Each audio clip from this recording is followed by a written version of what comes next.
o corpo de Cristo, né? A gente já falou muita coisa boa, e eu vou relembrar rapidamente o que a gente falou na semana passada. A gente estava falando sobre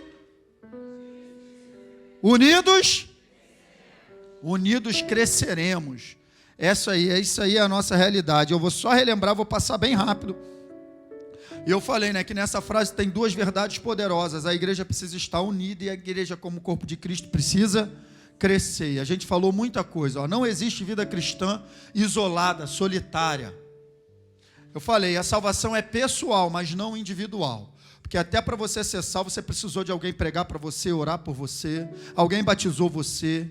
Então a salvação ela é pessoal. Então nós estamos inseridos num corpo. E quanto mais eu tenho falado isso aqui, essa frase é a frase dele. Se você ficar com tudo que a gente está falando nessa série, se você ficar com essa frase, já está bom. Quanto mais eu cresço na consciência de que eu sou o corpo de Cristo através de um relacionamento vivo com Deus, mais eu entendo o meu lugar no corpo. Somos corpo. E cada membro tem a sua função e todos os membros são importantes. Os membros do corpo são totalmente dependentes um do outro. Foi isso que a gente falou. Os membros do corpo devem ser diferentes. Né? Foi naquela parte do texto que diz, se todo o corpo fosse olho, onde estaria o corpo? E se todo o corpo fosse ouvido, onde estaria? Se o olho fosse nariz, onde estaria o olfato? Não é assim?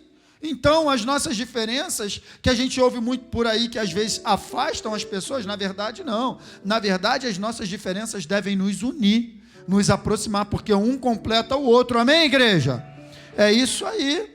É isso que a gente precisa entender. As diferenças não devem nos afastar, mas nos unir. Os membros do corpo têm igual importância para o corpo. A gente falou, existem diferenças, existem diferentes funções. Existem diferentes funções, mas importância, todos são importantes, igualmente importantes. Igualmente importantes, até mesmo na questão ali dos dons ministeriais, apóstolos, profetas, evangelistas, pastores e mestres, não existe uma hierarquia. Ali não está colocado num grau de hierarquia, porque não é uma hierarquia. É uma diferença que forma um corpo para um chamado para o propósito do crescimento. É lógico, numa igreja local, tem o líder. Mas eu estou falando do reino de Deus, o apóstolo cumpre a função de apóstolo, o profeta ele cumpre a sua função, o pastor ele cumpre a sua função, assim como o evangelista e o mestre. Todos são importantes e necessários para que o corpo cresça, você está entendendo, sim ou não? Então não é uma questão de ser mais importante ou menos importante, todos são importantes e necessários, a gente falou muito sobre isso. Os membros do corpo têm diferentes funções, aí sim. E, atrelado à minha função, existe uma responsabilidade que é diferente um do outro. Você está entendendo, sim ou não? A ponto de lá em Apocalipse, Deus, quando ele vem cobrar alguma coisa, ele fala diretamente com o líder da igreja, porque a função dele o coloca numa responsabilidade diferente, mas não importância. É isso que a gente precisa entender, não é que ele é mais importante, mas a responsabilidade é maior. É somente isso, então não tem que ter tratamento especial. E eu tenho aprendido, sabe, gente, com o Espírito Santo, eu tenho aprendido isso tem entrado cada vez mais no meu coração. Sabe por quê? A posição de liderança não é uma posição de privilégio, cara. Sabe por que Deus precisa de um líder? Sabe por que Deus estabelece um líder? Porque ele tem que ter de quem cobrar. Ele tem que ter de quem cobrar. Então o líder é uma posição de cobrança, uma posição de responsabilidade que ele será cobrado. A quem mais é dado, mais será cobrado. Então é isso que a gente tem que ter no nosso coração muito bem organizado, da posição que nós ocupamos no corpo de Cristo, da responsabilidade que é. É isso aí, você tem que ter essa consciência viva, porque se eu acho que eu estou numa posição de liderança, então agora chegou a hora de eu ser servido, já pensei errado, porque o líder tem que ser o primeiro a servir, porque foi isso que Jesus fez, ele serviu a igreja com a sua vida, amém? Então olha aqui, não somos nós que escolhemos a nossa função no corpo, mas Deus nos coloca na parte que devemos servir, amém, queridos? A unidade é manifestação do céu. A divisão é manifestação das trevas. A gente falou sobre isso aqui. Na divisão não existe crescimento, né? União é bem diferente de ajuntamento. Eu falei sobre isso. Ajuntamento, está todo mundo junto, legal, mas está unido? Como que eu vou saber, Luiz, a diferença de ajuntamento para união? Ajuntamento está todo mundo junto com um propósito diferente. União é todo mundo junto no mesmo. É isso aí. A ponto, cara, de Deus olhar do céu e falar, ó, esses caras estão com o propósito de construir uma torre, eles têm o mesmo coração, eles têm a mesma... Não vai dar para impedir. Vou descer e vou confundir o idioma. Percebe que quando compromete a comunicação, compromete tudo? É só um detalhe para você entender que se a gente está unido no mesmo propósito, é aí onde a gente se torna imparável. Em Cristo Jesus, porque propósito é o propósito dele. Na união, a unção coletiva é derramada, e a gente falou lá no Salmo 133, lembram disso? Sim ou não? Sim? Meu Deus, o frio, a igreja está aí, gente. Jesus, o frio encolheu as cordas vocais do povo. Na união existe frutificação e crescimento natural, não é inchaço. É crescimento natural. E aqui a gente leu o trecho de Atos capítulo 2, que fala que todos os dias eles estavam unidos, no partir do pão, na comunhão, em casa, tal, no templo, e todos os dias o Senhor acrescentava aqueles que iam sendo salvos, não era assim? União e crescimento natural. A verdadeira união é uma união de coração, porque a Bíblia diz que eles comiam juntos com alegria e sinceridade, lembram disso? Sinceridade de coração. E eu falei, cara, que essa questão de coração é um negócio legal pra caramba, que você tem que estar prestando atenção. União não é estar lado a lado, união é uma união de coração. Eu falei bastante sobre isso aqui. Às vezes, antes de desalinhar, fisicamente já desalinhou o interior. No casamento, geralmente é assim. Antes de separar efetivamente, cada um para um lado, já está dentro da casa 2 reinos. Cada um pensando de um jeito. Coração desalinhado, e isso acontece em tudo que é lugar. Nesse tipo de ambiente não existe crescimento, porque está escrito que um reino dividido não cresce, não avança, não progride. É exatamente a ponto de Eliseu, né, falar para Geazi, cara, tu foi fazer o que lá? Atrás do Naamã. Tu estava onde? Porque Naamã veio para ser curado da lepra, ele trouxe muito dinheiro, tesouro e tal. Eliseu não recebeu nada, não quis, não vou nem atender ele. Aí depois que ele foi curado, toma aqui dinheiro, não quero, pode ir embora. Geazi malandramente saiu de lá, foi atrás do cara, pegou o dinheiro, meu senhor mandou vir aqui pegar contigo e tal. Aí voltou com os negócios que Naamã deu para ele, guardou e tal, e foi se apresentar a Eliseu. Quando ele chega perto, Eliseu, tu estava onde? Eu fui ali. Porventura, não foi o meu coração com o teu coração quando tu foi lá atrás? Coração é um negócio sério, gente. É interessante que Davi, ele vem dançando na arca ali e tal, no meio do povo, trazendo a arca do Senhor de volta para Israel e tal. Diz a Bíblia que a mulher dele lá do palácio olhou e diz a Bíblia, e ela o rejeitou no seu coração. Tudo começa aqui dentro. Por isso que a gente tem que tomar cuidado. A verdadeira união é uma união de coração, uma união íntima. A união é a maior causa da frutificação. E hoje eu vou começar a falar que por causa disso, eu vou dar continuidade, porque foi aqui, exatamente aqui nesse ponto que a gente parou semana passada, e eu vou começar a falar agora um pouquinho de que é uma coisa tão séria que Jesus, ele fez essa oração. Como a gente vai ter união? Jesus orou aqui em João 17, 22. Dei-lhes a glória que me... Para quê, gente? Para que eles sejam assim como nós somos um. Então, olha só que legal, que Jesus, ele está orando, ele está fazendo uma oração, né? João 17 é conhecida como a oração sacerdotal, e aqui ele dá o segredo de viver em união. Ele diz o seguinte, olha, dei-lhes a glória que me deste para que eles sejam um. Então, a glória de Deus está em mim e em você para nos unir como um só. Eu dei a eles a glória que tu me deu para que eles sejam um. Então qual é o principal propósito da glória de Deus na tua vida? Nos fazer um. Esse é o propósito.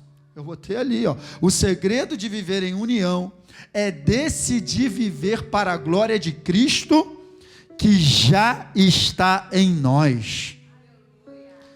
Decidir viver para a glória dele é a única maneira de nós andarmos unidos no mesmo propósito, porque aí eu abro mão dos meus propósitos e começo a viver para o propósito de Cristo. O Ronald abre mão dos propósitos dele e começa a viver para os propósitos de Cristo, assim como o Fabrício, assim como todos nós, e nós nos tornamos todos uma unidade, vivendo no mesmo propósito, que é o propósito do cabeça. O cabeça do corpo. É assim que funciona o corpo. A minha cabeça, ela dá uma ordem. Ela dá um comando para o meu corpo. E todo o corpo tem que se movimentar, contribuindo para que esse comando seja executado. Para eu fazer um movimento aqui, como eu falei semana passada, o meu ombro tem que colaborar, a musculatura das minhas costas, o meu bíceps e tal, tudo isso vai contribuir para se cumprir um propósito que foi comandado da onde, gente? Do cabeça. E quem é o cabeça? Então a única maneira de estarmos unidos no mesmo propósito é vivermos para o cabeça. E tão somente para ele. E olha aí o que ele diz aqui no verso 23. Eu neles e tu em mim. Olha só que lindo, gente. Jesus em nós e Deus em Jesus, ou seja, tudo junto e... Esse aqui é o verdadeiro estamos junto e misturado. Porque tem muita gente que fala aí para você, estamos junto e misturado, mas não está não. Agora aqui, ó, está junto e misturado, meu irmão. Eu neles, tu em mim. É isso aí, é diferente, querido. Deixa eu te dizer, batata cozida é diferente de purê de batata. Você pega a batata lá no mercado, você bota ela dentro de um saco, está tudo junto? Mas está unido? Aí você descasca a batata, bota para cozinhar, todo mundo na mesma panela, está tudo junto? Mas está unido? Junto tá, mas está unido? Está tudo na mesma panela. Aí tu tira dali, começa a amassar. Eita Jesus. Joga manteiga. Uma hora dessa, pastor, estou em propósito. Então é a tentação, cuidado. Essa é a hora que tu está sendo tentado. Vigia. Amassa, joga leite. Meu Deus. Dá para saber quem é quem ali? Dá para saber qual é a batata maior, qual é a menor? É isso que é a igreja. A igreja é um grande purê de batata. Junto e misturado. Não tem maior, não tem menor, é todo mundo batata, querido. É todo mundo batata. Exatamente isso, olha aí, ó. Isso é a plena unidade. Isso é a plena unidade. Para que o mundo saiba, agora isso aqui é poderoso. Por que a gente precisa ser um purê de batata? Para que o mundo saiba que tu me enviaste e os amaste como igualmente me amaste. Gente, esse texto aqui diz que a revelação do amor de Deus por nós está na união da igreja.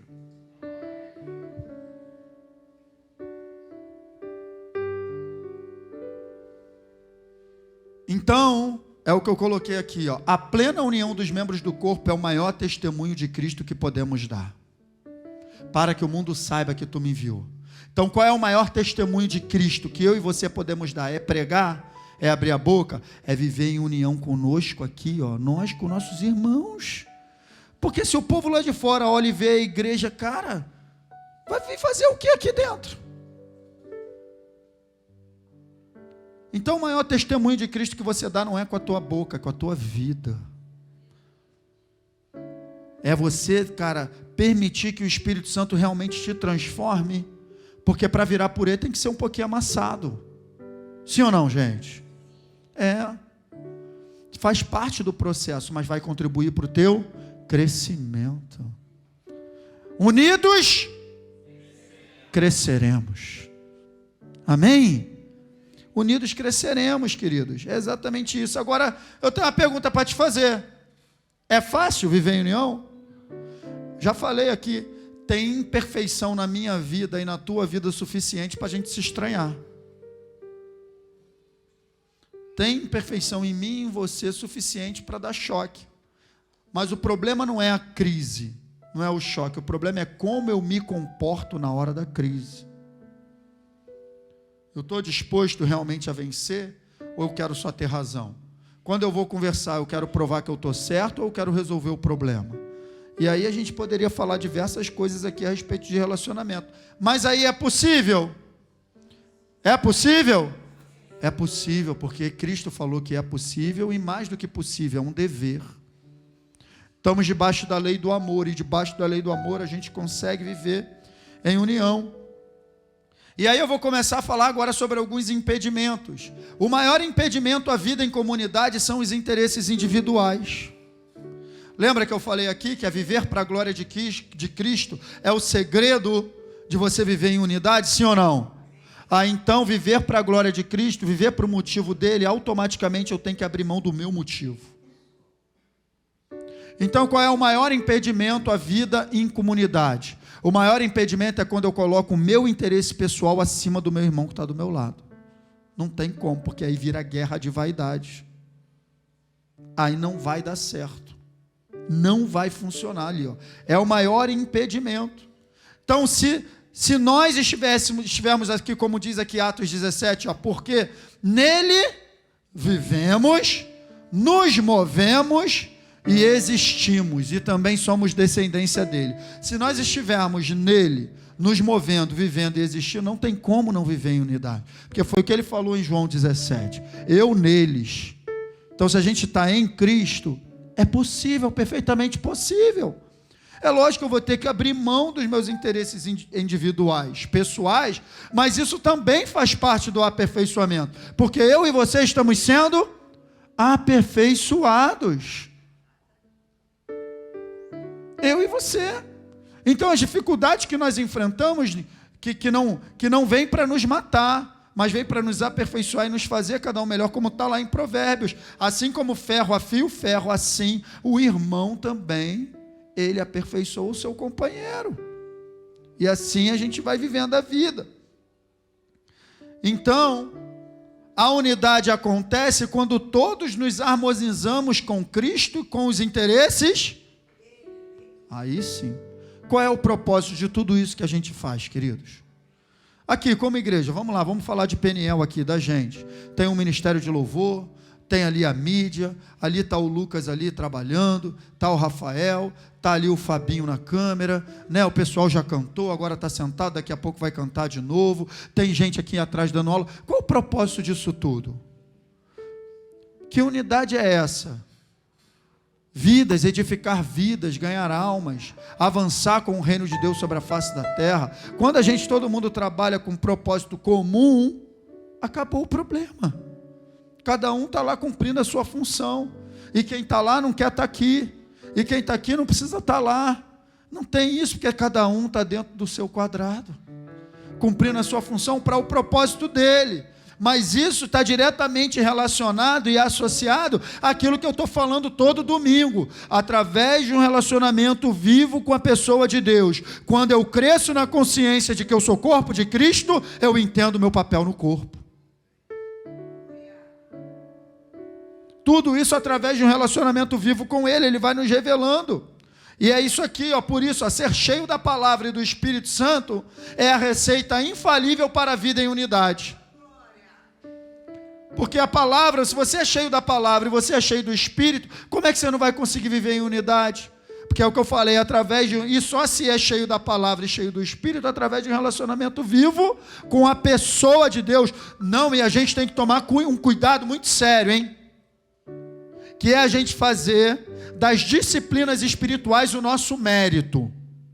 Isso aqui, cara, é um negócio que tu tem que tomar cuidado. O relacionamento com Deus não é a causa, mas é o efeito. Então eu não cresço mais com Deus, eu não mereço mais Deus porque eu oro mais, porque eu leio mais. Não é isso. O poder não está na ação de orar, o poder está na pessoa com quem eu estou me relacionando. Então, porque eu sou dele, eu oro quanto mais, eu leio quanto mais, eu medito quanto mais.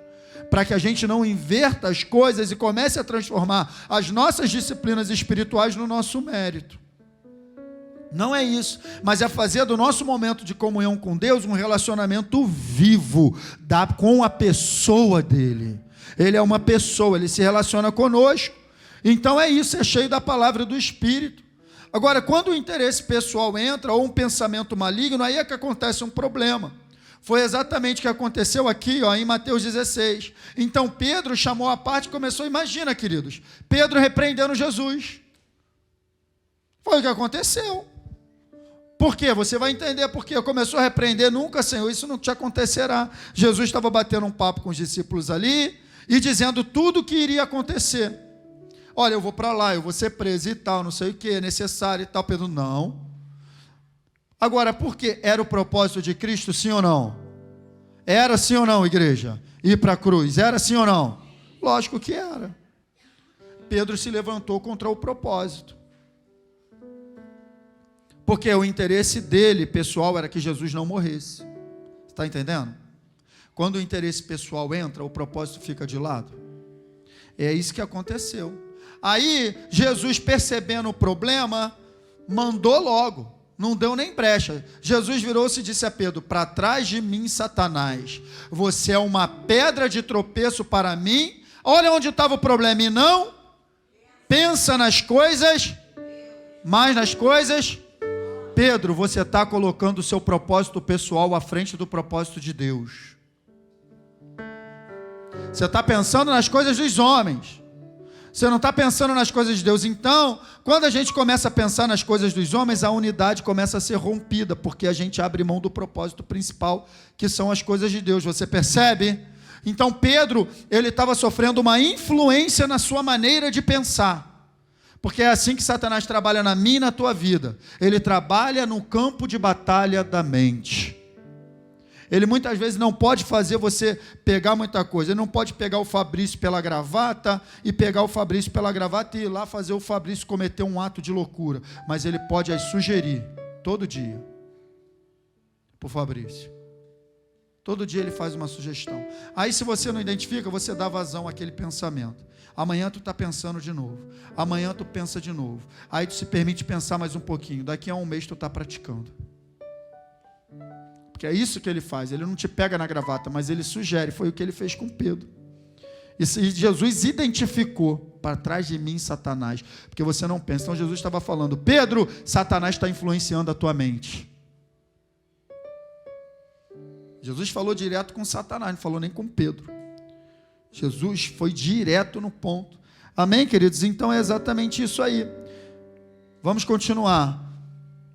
Então, olha só em que contexto que ele deu essa declaração. Então Jesus disse aos discípulos: se alguém quiser acompanhar-me, negue-se a si, ou seja, abra mão dos seus propósitos pessoais.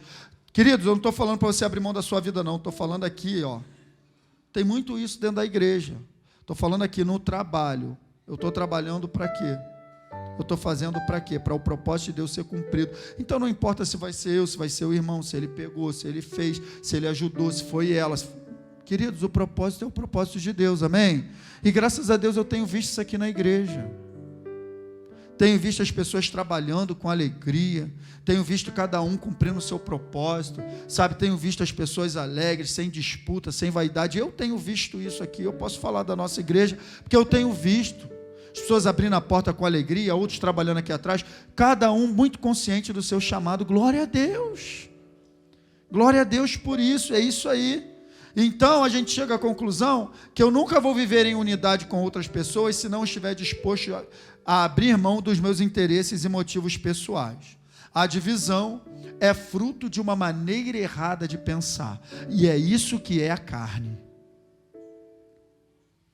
A carne é um pensamento contrário à verdade, que nos leva a agir.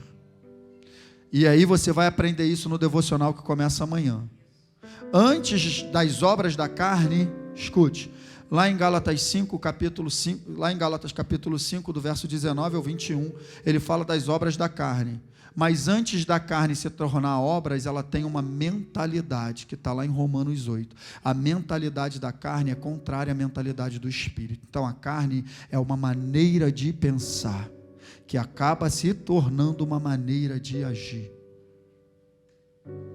Então tem que interferir no processo mental, através do relacionamento vivo com Deus, renovando a minha maneira de pensar na palavra de Deus. Vou dar um exemplo só de carne. Eu não vou pedir perdão porque não sou eu que estou errado. Carne. Porque não é isso que a palavra de Deus diz. A mentalidade do Espírito é, estando certo ou estando errado, perde perdão, porque do ponto de vista do céu, importa que tudo se resolva. Mentalidade do Espírito. E quando eu permito que a mentalidade do Espírito se manifeste, o céu vem junto. A cultura do céu se manifesta. Agora, se a carne se manifesta, aí já era. Não é isso que está escrito? Quem planta na carne, colhe corrupção. Quem planta no Espírito, vida eterna. Então, quando eu ajo de acordo com a mentalidade do Espírito, vida eterna, o céu se manifesta. Está entendendo, sim ou não? Somos corpo de Cristo. E é o que Paulo fala em 1 Coríntios 3, irmãos, eu não pude falar a vocês como espirituais, mas como carnais, como crianças em Cristo. Então a carnalidade acaba sendo fruto de quê? De imaturidade espiritual, porque ele compara o carnal a uma. Estava falando de criança física?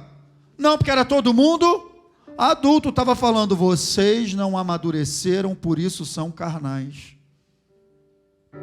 É isso aí que ele estava falando. E olha só o que ele fala, deles, leite não alimento, pois vocês não estavam em condições de recebê-lo. De fato, vocês ainda não estão em condições, porque ainda são carnais. Porque visto que há o quê? Que há o quê, queridos? Inveja e divisão. Não estão sendo carnais e agindo como mundanos. Então a carnalidade é identificada pelo nosso. Divisão é um comportamento carnal. É o que Paulo está falando, um comportamento imaturo. Então, aonde a maturidade se manifesta, a gente é guiado pelo Espírito, e é interessante isso em Romanos 8,14. Porque em Romanos 8,14 diz assim, olha, todos os que são guiados pelo, esses são filhos de Deus. Mas só que no grego existem 3 palavras para filho.